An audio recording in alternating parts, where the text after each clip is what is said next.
Students కి message చేసి అడిగినప్పుడు వాళ్ళు మాకు జాబ్ వచ్చింది, I'm very happy with that packages అన్నారు. సో ఒక్క మాటతోటి నేను జాయిన్ అయితే ఇక్కడే జాయిన్ అవ్వాలి అని పోట్లాడి మరి వచ్చేసాను. ఆ డిగ్రీలో ఉంటున్నప్పుడు అయితే నాకు అసలు ఏం తెలీదు. And at the same time ఇక్కడ SQL ఉంది, అక్కడ SQL ఉండేది, కొన్ని డేటాబేస్ లాంగ్వేజెస్ ఉండేవి అక్కడ కూడా.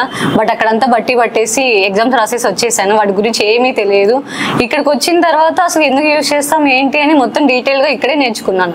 అక్కడ one of the top college లో జాయిన్ అయినా నాకు ఏం రాలేదు.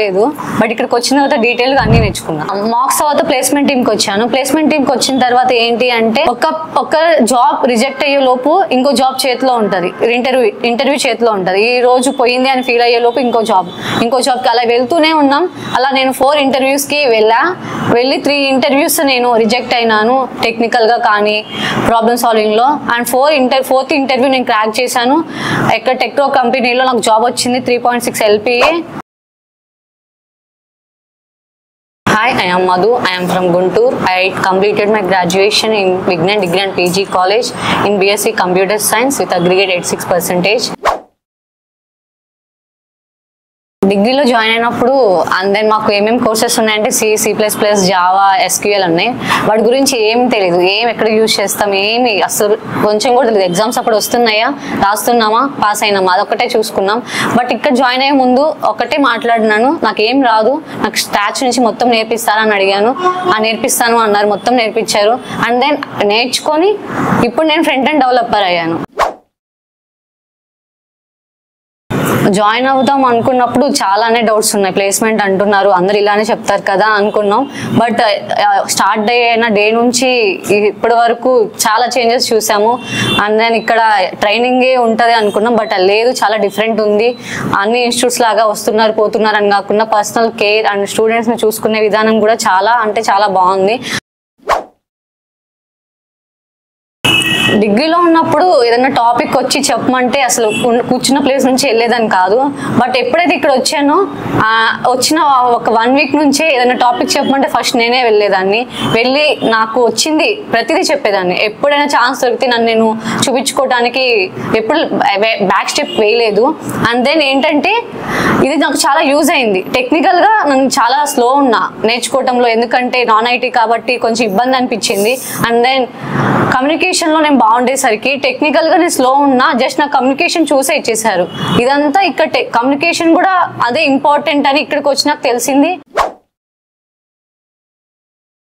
వేరే ఇన్స్టిట్యూట్స్ కి 10,000 కోడర్స్ కి డిఫరెన్స్ ఏంటి అంటే అక్కడ ట్రైనర్ వస్తున్నాడా, స్టూడెంట్స్ ఉన్నారా, ట్రైన్ చేస్తున్నాడా, వెళ్ళిపోతున్నాడా. ఇక్కడ అలా కాదు, క్లాసెస్ మాత్రమే చెప్పి వదిలేరు, టాస్క్ ఇస్తారు. ఆ టాస్క్ ఎందుకు యూస్ అవుతుంది అంటే రేపు ఇంటర్వ్యూస్కి వెళ్తే ఇక్కడేం మేము టాస్క్ చేసామో అవే ఇక్కడ వస్తున్నాయి.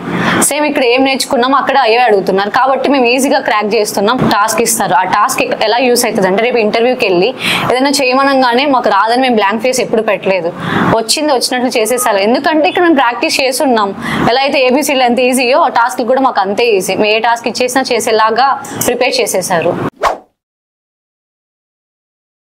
ఇక్కడ ఓన్లీ క్లాసెస్ ఏం కాదు, లైవ్ ప్రాజెక్ట్స్ కూడా చేసాము. ఈ లైవ్ ప్రాజెక్ట్స్ చేయడం వల్ల యూజ్ ఏంటి అంటే ఇంటర్వ్యూకి వెళ్ళినప్పుడు ఏం ప్రాజెక్ట్స్ చేసామో చెప్పాలి. అండ్ నేను చెప్పినప్పుడు ఏంటంటే నా ప్రాజెక్ట్ కొంచెం మోడల్ అండ్ వాళ్ళు చేసే ప్రాజెక్ట్ సేమ్ ఉంది, సో నీకు ఈ టాపిక్స్ వచ్చా, ఇది ఫర్దర్గా చేస్తే ఎలా అవుతుంది ఏంటి అని అడిగారు. నాకు వచ్చని చెప్పాను. అండ్ దెన్ ఒక టాస్క్ ఇచ్చారు. ఇక్కడ నేను టాస్క్లన్నీ చేస్తున్నాను, వాటి మీద నాకు చాలా గ్రిప్ ఉంది కాబట్టి ఇచ్చిన టాస్క్ వెంటనే చేసేసి ఫినిష్ చేసి సబ్మిట్ చేశాను. అండ్ దెన్ ఇవి చాలా హెల్ప్ అయింది ప్లేస్ అవ్వటానికి. 5 months నా వల్ల కాదు అని చాలా సార్లే అనుకున్నా. బికాస్ ఎందుకంటే ఒక జాబ్కి వెళ్తున్నప్పుడు మనకి problem solving main role. Problem solving లో క్లియర్ అయితేనే టెక్నికల్ రౌండ్కి వెళ్తాం. నేనేం చేసేదాన్ని అంటే స్టార్టింగ్ నుంచి ప్రాబ్లమ్ సాల్వింగ్ లో బట్టి పట్టేసి చేసేసి వెంటనే ఇచ్చేసేదాన్ని.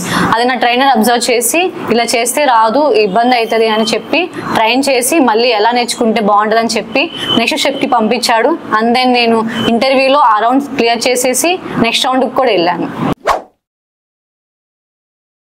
ఒకే ఒక ఆన్సర్, కాలేజ్లో మనం వచ్చామా లేదా ఏం పట్టించుకోరు. అటెండెన్స్ ఉందా, ఓకే హాల్ టికెట్ ఇస్తారు పంపించేస్తారు. అటెండెన్స్ లేదా మనీ కట్టించుకుంటారు అంతే. ఇక్కడ అలా కాదు, ఒక్కరోజు రాకపోయినా, ఒక్కరోజు కూడా కదా, హాఫ్ డే రాకపోయినా ఎందుకు రాలేదని మాట్లాడి మెసేజ్ చేస్తారు. అండ్ నేను ఏం ప్రాబ్లమో తెలుసుకుంటారు. అండ్ రోజు షెడ్యూల్ చేస్తారు, ఏం వర్క్, మొత్తం వర్క్ కూడా వాళ్ళే అసైన్ చేస్తారు. ఈ రోజు నీకు ఈ టాపిక్ మీద వర్క్ ఉంది, ఇది కంప్లీట్ చేయి, ఈ రోజు కంప్లీట్ చేసే వెళ్ళు అని చెప్తారు. బట్ పట్టించుకుంటేనే కదా ఎవరైనా చేస్తాము, ఎవరైనా పట్టించుకుంటే చేయాలనిపిస్తుంది. ఎవరు పట్టించుకున్న ఉన్నప్పుడు నేర్చుకోవాలనిపించదు కదా, ఇక్కడ అలా పట్టించుకొని ప్రతిదీ కేర్ చూపించారు కాబట్టి నేర్చుకోవటానికి మేము అంతే ఈగర్గా ఉండి 10,000 కోడర్స్ లో మార్క్స్ ఉంటాయా? ఖచ్చితంగా ఉంటాయి. నేనైతే 4 మార్క్స్ రిజెక్ట్ అయ్యాను, ఎందుకంటే టెక్నికల్ గా స్లో అని చెప్పాను కదా, ప్రతిదీ బట్టి పట్టేదాన్ని. సో నేను రిజెక్ట్ అయిన ప్రతిసారి ఎక్కడ రిజెక్ట్ అవుతున్నా, ఏంటి నా ప్రాబ్లం ఏంటి అని ప్రతిసారి నాకు చెప్పి ఇది నేర్చుకుంటే నీకు ఇది అవుతుంది, నెక్స్ట్ దానికి వెళ్తావు అని చెప్పారు. అండ్ నేను 4 మార్క్స్ క్లియర్ చేయడం వల్ల ఏంటంటే ఇంటర్వ్యూ నాకు చాలా ఈజీగా అనిపించింది. ఈ 4 మార్క్స్ లో ఏ క్వశ్చన్స్ అడిగారో ఇంటర్వ్యూలో మొత్తం 99% అవే క్వశ్చన్స్ అడిగారు.